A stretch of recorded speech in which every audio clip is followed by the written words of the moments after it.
तो जो इंसान को एंजाइटी, डिप्रेशन जैसे प्रॉब्लम्स है, वो सिर्फ उनके माइंड के वजह से या उनके इमोशंस की वजह से नहीं है, बट चक्रास का भी कहीं ना कहीं इम्पोर्टेंट रोल होता है। यस, आपने देखा सेक्रल चक्र भी इमोशन से कनेक्टेड है, हार्ट चक्र भी इमोशन से कनेक्टेड है। तो आप जब इन सब के ऊपर वर्क करोगे एंड थर्ड आई पर भी वर्क करोगे, थर्ड आई पर करना इतना कोई मुश्किल काम नहीं है। आप तिलक लगा के भी उसको बैलेंस कर सकते हो एंड इस सब से आप लोगों को ओवर थिंकिंग, एंजाइटी से भी दूर कर सकते हो। ओके, तो क्या रिलेशनशिप फेलियर्स अपने हार्ट चक्र से रिलेटेड होते हैं? क्या आपके पास उसका कुछ एग्जाम्पल होगा? अगर रिलेशनशिप प्रॉब्लम होती है तो इमोशंस भी अफेक्ट करते हैं एंड हार्ट भी अफेक्ट होता है।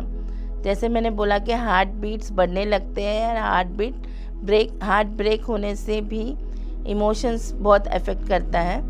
तो नेचुरली जब रिलेशनशिप में ब्रेकअप्स होते हैं तो हार्ट चक्र में प्रॉब्लम्स आती ही है और इमोशंस भी बढ़ते हैं। ओके, तो ये सब चक्रास को बैलेंस करने के लिए आपके पास कुछ सोल्यूशन है, जैसे या सिर्फ योगा मेडिटेशन करने से ये सारे चक्रास बैलेंस हो सकते हैं? जैसे मैंने बोला, योगा मेडिटेशन, मंत्र जाप भी होता है। एक एक चक्र के लिए एक एक मंत्र है, तो उस मंत्र को भी हम एक्टिवेट करते हैं। जैसे आप रूट चक्र के लिए लम का यूज़ कर सकते हो, हार्ट चक्र के लिए यम का यूज़ कर सकते हो। तो इसी तरह से हर चक्र के लिए एक एक मंत्र है स्पेसिफिक। उस मंत्र का आप जब जाप करते हो और सांस अंदर लेना और बाहर लेना, जिस तरह से आप मंत्र को बोलते हो, यम अंदर लेते हो एंड ब्रीथ आउट करते हो, उससे आपके चक्रास में बहुत सारे फ्रीक्वेंसी रिलेटेड वर्क होता है एंड वो एकदम कंट्रोल में आने लगते हैं। जम स्टोन्स भी ऐसी चीज़ है जिसको हम मेडिसिन के जैसे यूज़ करते हैं एंड उस अंगूठी उनके हाथ पर टेस्टिंग करके ही हम उनको ऑरा स्कैनर से टेस्ट करते हैं पहले कौन से जमस्टोन से उनका कौन सा चक्र हील हो रहा है, एंड देन हम उनको वो स्टोन पहनने के लिए रिकमेंड करते हैं एंड इससे उनके चक्रास भी बैलेंस होते हैं, उनके प्लैनेट्स भी बैलेंस होते हैं। एंड रातों रात तो कुछ नहीं होता है, बट ठीक है, जो एलिमेंट हमारे बॉडी में कम है वो एलिमेंट हम जमस्टोन के थ्रू अपनी बॉडी में ट्रांसफ़र करवाते हैं। तो इस तरह से जमस्टोन का यूज़ भी बहुत अच्छा है चक्रा हीलिंग के लिए। ये सोल्यूशन इफेक्टिव कितने टाइम में हो सकता है? आप 3 to 4 मंथ ले सकते हैं, क्योंकि कभी हम रेकमेंड करते हैं और नेक्स्ट डे से ही फ़ोन आना शुरू हो जाता है कि आपने जो स्टोन बोला था हमने पहनना तो शुरू कर दिया लेकिन अभी तक कोई रिज़ल्ट नहीं है।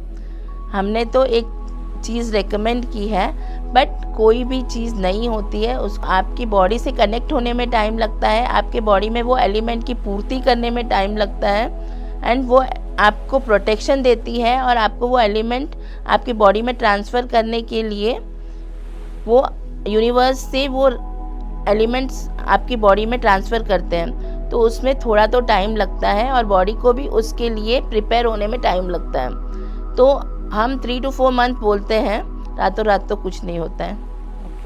तो चक्रा सिर्फ स्पिरिचुअलिटी से ही कनेक्टेड नहीं है, बट इसमें ये बहुत प्रैक्टिकल और साइंटिफिक भी है। यस, आप तो देखो, हम तो वास्तु में भी चक्रास का बहुत मतलब यूज़ करते हैं। हम अर्थ में से भी फ्रीक्वेंसी के हिसाब से चक्रास के प्रॉब्लम्स को डिडक्ट करते हैं एंड अर्थ के अंदर भी हम चक्रास को ब्लॉक करते हैं एंड चक्रास को एक्टिवेट करते हैं। हर देवता फील्ड के हिसाब से और चक्रास के हिसाब से हम पूरा ट्रीटमेंट करते हैं और इस तरह से कंप्लीट वास्तु हमारा रहता है। ओके, तो आप ये कहना चाहती है कि हम जहाँ रहते हैं, हमारा घर जैसे या जहाँ हम काम करते हैं, उसकी एनर्जी भी हमारे चक्रास को अफेक्ट कर सकती है। या अर्थ से जो फ्रीक्वेंसी निकलती है, अर्थ के फ्रीक्वेंसी से भी हमारे चक्रा इम्बैलेंस होते हैं। अगर अर्थ में भी वो फ्रीक्वेंसी हो और हमारा भी ऑरा कमज़ोर हो तो जल्दी अफेक्ट करता है और वो चक्रा हमारा डबल डिफेक्टिव हो जाता है। तो हमको अर्थ पे वर्क करना है और हम पर भी वर्क करना है। आई थिंक बहुत सारे लोग रिलेट कर पाएंगे अभी ये हमारी कॉन्वर्सेशन सुनने के बाद, और पक्का आप इनके पास तो जा ही सकते हैं सोल्यूशन के लिए।